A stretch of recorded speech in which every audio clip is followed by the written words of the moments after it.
Hi welcome to Priya healthy சமையல். Priya healthy சமையலை subscribe பண்ணலைன்னா சப்ஸ்கிரைப் பண்ணிக்கோங்க. பக்கத்தில் உள்ள பெல் ஐக்கானை கிளிக் பண்ணிக்கோங்க. அப்போ தான் நாங்கள் போடுறது உங்களுக்கு நோட்டிஃபிகேஷனில் வரும். இன்றைக்கி நம்ம பார்க்க போகிறது பஜ்ஜி ஈவினிங் ஸ்நாக்ஸ் பார்க்கலாம். ஒரு பவுல் எடுத்துக்கோங்க. அதில் 1/4 கிலோ அளவுக்கு கடலை மாவு எடுத்துருக்குறோம். அதை ஆட் பண்ணிக்கோங்க பவுலில். இதில் 3 ஸ்பூன் அளவுக்கு மைதா மாவு ஆட் பண்ணணும். அப்புறம் ஒரு 5 ஸ்பூன் அளவுக்கு பச்சரிசி மாவு,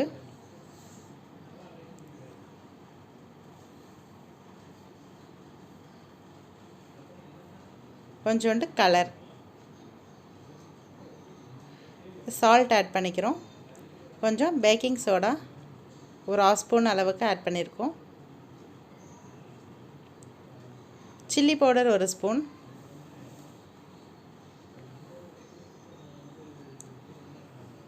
இதோட கொஞ்சமாக தண்ணி ஆட் பண்ணி கெட்டி இல்லாமல் நல்லா மிக்ஸ் பண்ணிக்கணும். கெட்டி இல்லாமல் நல்லா கலந்து விட்டுருங்க. அதுக்கப்புறம் நமக்கு தேவையான அளவு தண்ணி ஊற்றி இட்லி மாவு கரைக்கிற மாதிரி அந்த பதத்துக்கு கரைச்சிக்கோங்க. இப்போ நான் வாழைக்காவை சீவி எடுத்து வச்சுருக்கிறேன் பஜ்ஜிக்கு தகுந்த மாதிரி. அதோட வெங்காயம், உருளைக்கிழங்கு எல்லாமே நம்ம இந்தமாதிரி சீவி வச்சுக்கலாம். ஒரு கடாயில் எண்ணெய் ஊற்றி எண்ணெய் காஞ்சோடனே நம்ம அந்த வாழைக்காவை டிப் பண்ணி அதில் போடுறோம். நல்லா உப்பி வரும். இந்த அளவு மெஷர்மெண்ட் கரெக்டாக போட்டிங்க அப்படின்னா இந்த அளவு எண்ணெய் இழுக்காமல் நல்லா உப்பி வரும்.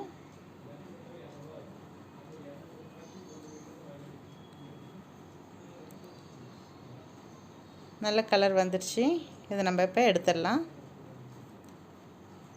அதே மாதிரி எடுத்து வச்சுருக்க ஆனியன் ரவுண்டாக கட் பண்ணி வச்சுருக்கோம் இல்லையா, அதையும் நம்ம அந்த மாவில் டிப் பண்ணி இதேமாரி போட்டுடலாம்.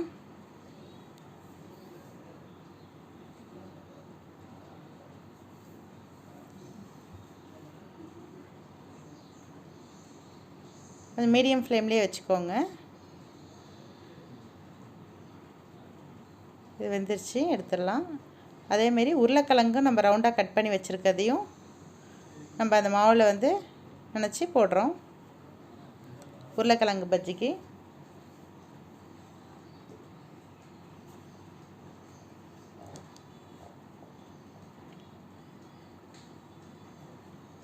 எல்லாமே நல்லா உப்பி வந்திருக்குது.